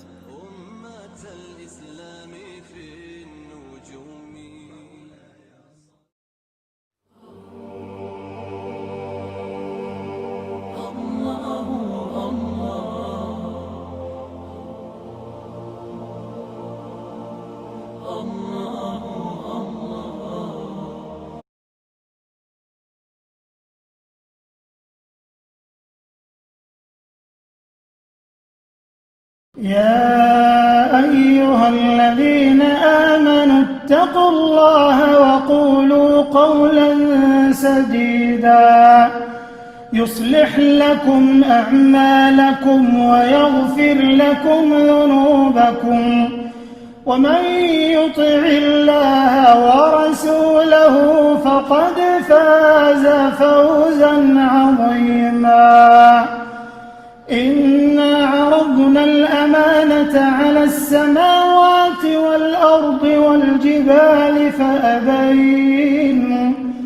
فأبين أن يحملنها وأشفقن منها وحملها الإنسان إنه كان ظلوما جهولا.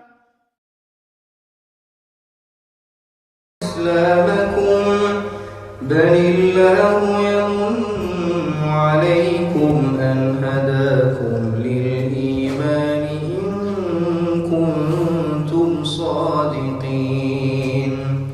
إن الله يعلم غيب السماوات والأرض والله بصير بما تعملون صدق الله العظيم. In the name of Allah, the most merciful, the especially merciful. O mankind, indeed we have created you from male and female and made you peoples and tribes that you may know one another. Indeed, the most noble of you in the sight of Allah subhanahu wa ta'ala is the most righteous of you. Indeed, Allah subhanahu wa ta'ala is knowing and acquainted. The Bedouins say, we have believed. Say, you have not yet believed. But say instead, we have submitted, for faith has not yet entered your hearts. And if you obey Allah subhanahu wa ta'ala and His Messenger, Rasulullah sallallahu alayhi wa sallam, He will not deprive you from your deeds of anything. Indeed, Allah subhanahu wa ta'ala is forgiving and merciful. The believers are only the ones who believed in Allah subhanahu wa ta'ala and His Messenger sallallahu alayhi wa sallam, and then doubt not but strive with their properties and their lives in the cause of Allah. It is those who are truthful. Say, would you acquaint Allah subhanahu wa ta'ala with your religion while Allah subhanahu wa ta'ala knows whatever is in the heavens and whatever is on the earth, and Allah is knowing of all things.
The mosque is the soul of the Muslim community. It is the hub of life-giving and spiritually fulfilling activities, feeding of people on the street, youth camp, empowerment of women, and care for the elderly. The timely and effective COVID-19 intervention on O You Who Believe, our online lecture series, is a masterpiece. The Visit My Mosque project breaks barriers. We take pride in the blend of our mosque users who cut across color, gender, age, and social differences. Academic, moral, and spiritual education is catered for at the Markaz. The 5 daily prayer, Jum'ah service, our healthy living, counseling, marriage, naming, and burial arrangements are top quality. The Old Kent Road Mosque and Islamic Cultural Center, where we do these and more, is now in ground zero. Our faith in Allah and your great contributions can make the 6-story building a reality. Please donate and encourage others around you to donate towards the rebuilding of the house of Allah. May Allah bless you abundantly. Ameen.